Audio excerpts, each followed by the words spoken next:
எங்களின் இலக்கு எங்கள் திருநாட்டில் எங்கள் நல்லாட்சியே.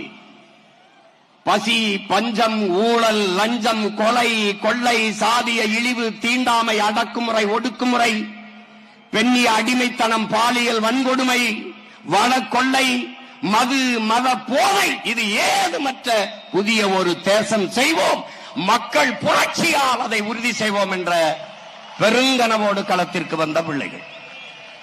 கல்வி, கல்விக்கேற்ற வேலை, அதற்கேற்ற சம்பளம், அதை கொண்டு வாழ்கிற பெருமைமிக்க வாழ்வு, அதுவே எங்களுடைய கனவு.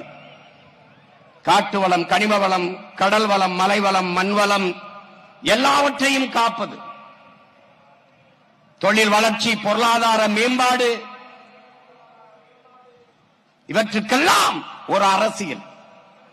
இது நாடு, தமிழ்நாடு, தேசம் தமிழ் தேசம்.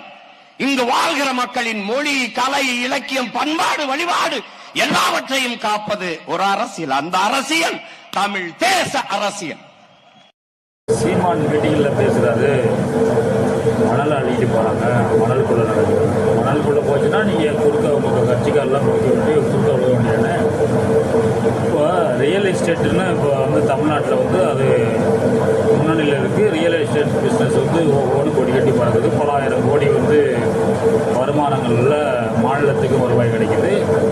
அது தொழில் பண்ணுறவங்களுக்கு கிடைக்குது. இப்போ ரியல் எஸ்டேட்டுக்கு என்ன வேணும்? கட்டுமான பணிகளுக்கு மணல் தான் வேணும். மணல் ஆற்றுல இருந்தால் அள்ள முடியும், இப்போ இங்கே இருந்து அள்ள முடியும். அதுக்கு நீங்கள் ஏதாவது புதுசாக ஏதாவது கண்டுபிடிச்சின்னா விஞ்ஞானம் சொல்லியா சந்திர மண்டலத்தில் போய் அள்ளிட்டு வாங்க அப்படின்னு சொல்லுங்கள். அப்படி வேணால் சொல்லுங்கள். வளர்ச்சி திட்டங்கள் வந்து கொஞ்சம் ஏதாவது இருக்கணும். இருந்தால் தான் வந்து அதுக்கு ஒரு சில பாதிக்கு போல் இருக்கத்தான் செய்யும்.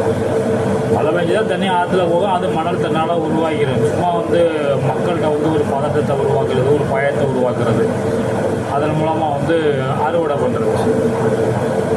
இன்னொன்று வந்து தமிழ்நாடு, தனித்தமிழ்நாடு, தமிழ் தேசம் அப்படிலாம் சொல்கிறீங்க.